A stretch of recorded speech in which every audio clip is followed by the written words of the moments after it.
Sofija sėdi ant palangės ir žiūri į tave.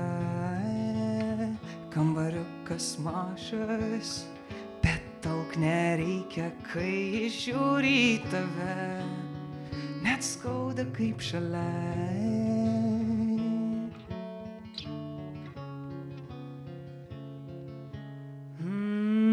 Nors jį jau žino, kaip viskas pasibaigs, jos raudoni skruostai spalvą dar negreit pakeis, kai praskridus varna dėmesį nukreips.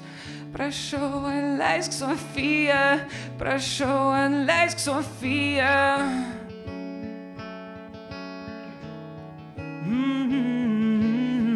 Prašau, atleisk Sofija, prašau, atleisk Sofija.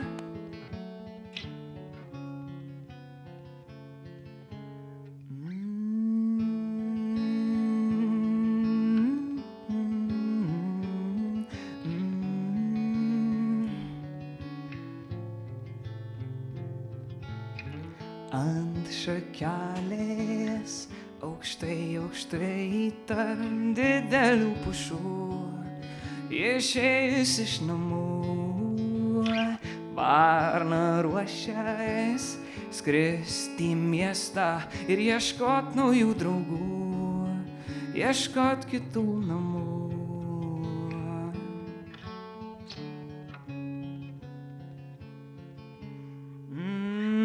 Nors jį jau žino, kaip viskas pasibaigs, jos raudoni skruostai spalvą dar negreit pakeis, kai praskridus varna dėmesį nukreips. Prašau, atleisk Sofija, prašau, atleisk Sofija.